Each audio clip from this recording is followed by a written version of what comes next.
ॐ श्री साईनाथाय नमः।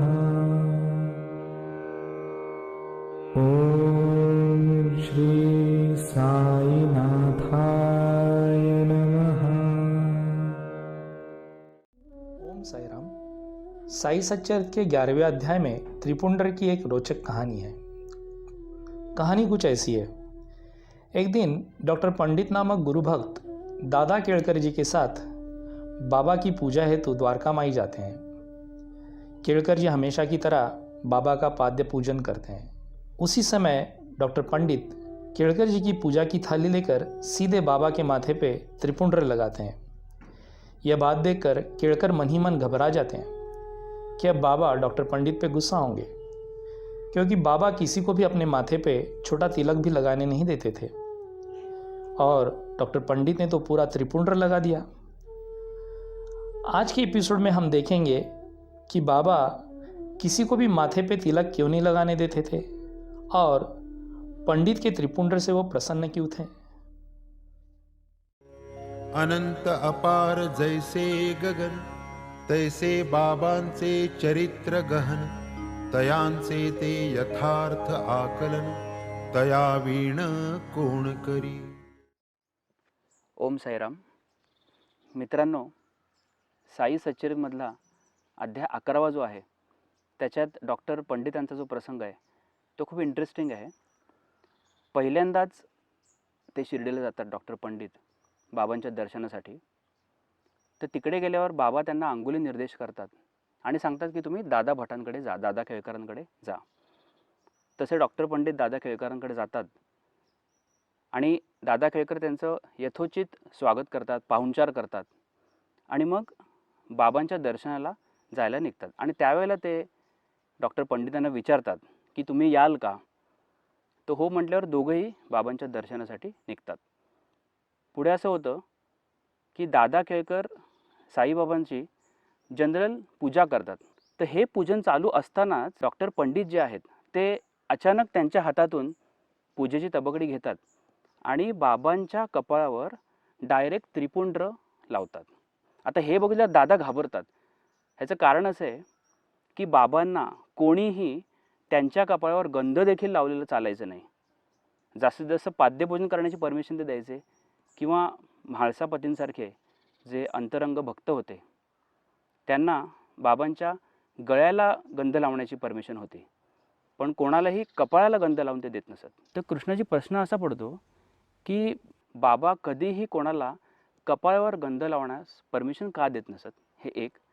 आणि अशा बाबांनी ज्यावेळेला डॉक्टर पंडितांनी त्यांच्या कपाळावर त्रिपुंडर लावलं त्यावेळेला ते सुहास्यवदन करत होते, ते बिलकुल चिडले नाही। कारण दादांना तसं टेन्शन होतं की आता हे चिडतील, पण तसं काही झालं नाही। उलट शांतपणे त्यांनी सगळं ते ॲक्सेप्ट केलं।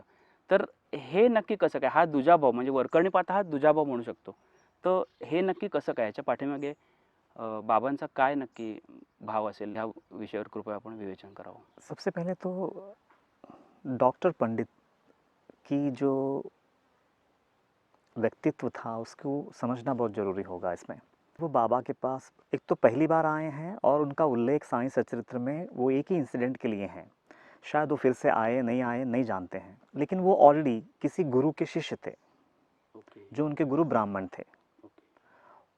अपने गुरु के प्रति बेइंतहा मोहब्बत थे उनके दिल में। वाह, क्या बात। और वो मोहब्बत लेकर के ही वो शिरडी आए थे। और सबसे पहली बात तो ये है कि डॉक्टर पंडित के जहन में बाबा को लेकर के, बाबा एक यवन फ़कीर है, ये भावना दृढ़ थी। एक मुसलमान फ़कीर है। उनकी जहनियत ऐसी थी कि बाबा मस्जिद में निवास करते हैं तो ये एक मुस्लिम फ़कीर है। ये उनकी सोच थी। और बल्कि उस ज़माने में मतलब बहुतों की सोच ऐसी थी कि एक मुस्लिम फ़कीर है।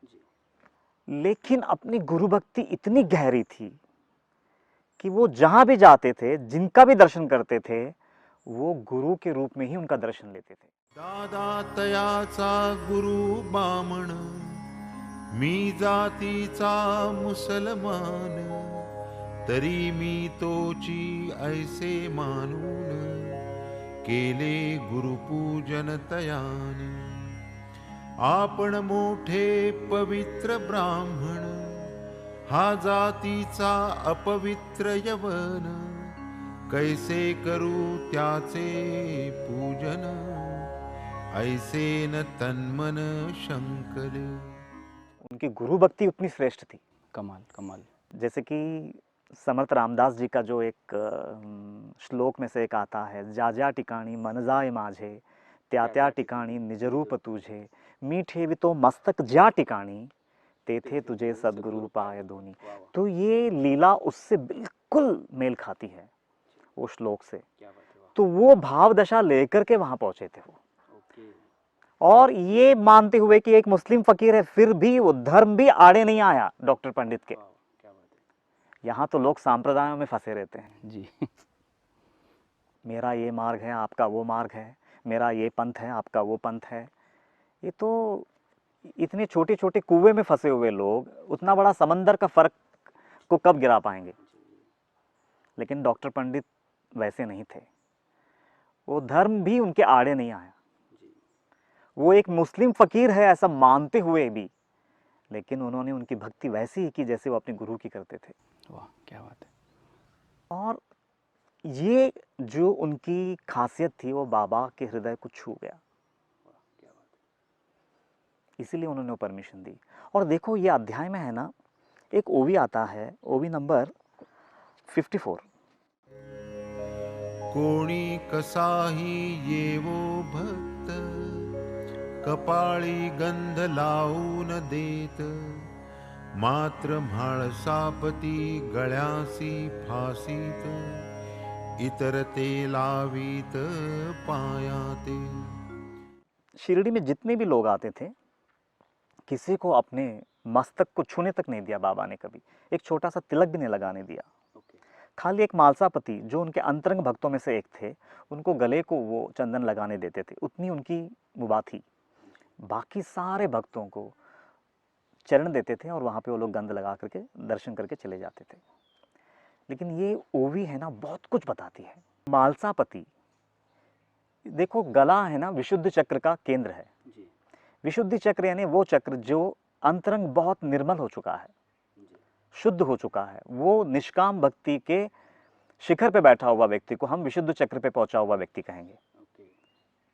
तो कोई सकामता नहीं थी बाबा के प्रति। अब ऐसा लेना होगा क्योंकि वो 5वां चक्र पे पहुंचे हुए व्यक्ति हैं, तो गले को उनको मतलब लगाने की इजाजत थी, वो वहां तक पहुंचे थे। और डॉक्टर पंडित में वो चित्त की शुद्धि तो थी ही, धर्म का बैरियर भी गिरा चुके थे वो, इसीलिए वो माथे तक पहुंचे।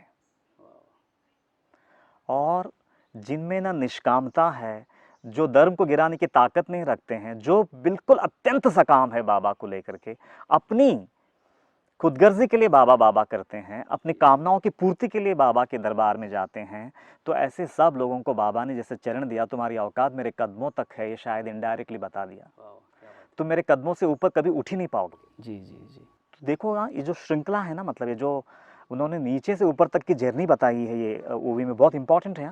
कोणी कसा ही ये वो भक्त, कपाड़ी गंध ना लावू देत, मात्र मालसापति गळ्यासी फासीत, इतर ते लावित पायाते। तो ये जो चरण, गला, माथा,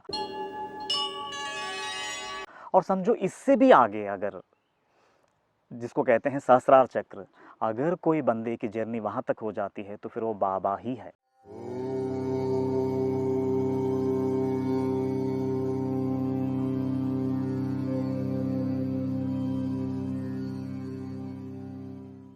वाह क्या बात है। फिर बाबा में और वो व्यक्ति में कोई अंतर नहीं। ये एक अंदरूनी जर्नी को दर्शाता है ये लीला, बहुत अहम लीला है। और फिर जो मैंने बताया कि डॉक्टर पंडित अपनी गुरु की जैसी भक्ति करते थे, वैसी ही भक्ति बाबा की। फिर बाबा बोलते हैं, ऐसा कोई गुरु भक्त अगर मेरे दरबार में आता है, मेरी क्या औकात है, अगर साक्षात ब्रह्मा विष्णु महेश भी होंगे ना, उनको भी इस भक्त के सामने अपना सर झुकाना पड़ेगा। इसकी गुरु भक्ति इतनी श्रेष्ठ है। वाह बहुत सुंदर। तो वो जो गहराई है इस लीला की, अगर वो हम समझ लेते हैं तो फिर एक गुरु भक्त की महानता क्या है, तो ये लीला बखूबी बताती है। वाह। खूप सुंदर कृष्णाजी. आज कृष्णाजींचं हे विवेचन ऐकल्यावर पुन्हा एकदा लक्षात येतं की साईबाबा, साईनाथ महाराज हे अगदी पक्के योगी होते आणि त्यांच्या प्रत्येक कृतीतून योगाशी संबंधित एकतरी निर्देश नक्की आपल्याला ते द्यायचे. जसं आत्ता कृष्णाजींनी सांगितलं की आपला भाव कुठपर्यंत पोचला आहे, आपली साधना कुठपर्यंत पोचली आहे, आपल्या मनातील दोष काढून टाकण्याची पातळी कुठपर्यंत पोचले, त्यानुसारच बाबा आपल्याला आपली जागा आपल्याच प्रगतीकरता दाखवून देतील. हे एकदा कृष्णाजींनी सांगितल्याबद्दल खूप आभार कृष्णाजी. खूप सुंदर विवेचन. ओम साईराम.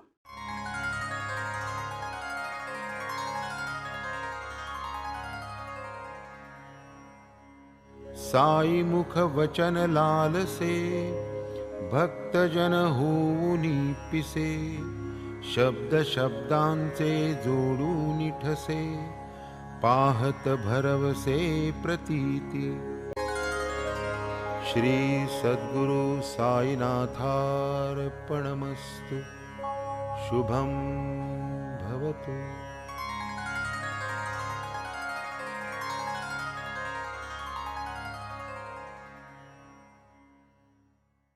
श्री सच्चिदानंद सद्गुरु साईनाथ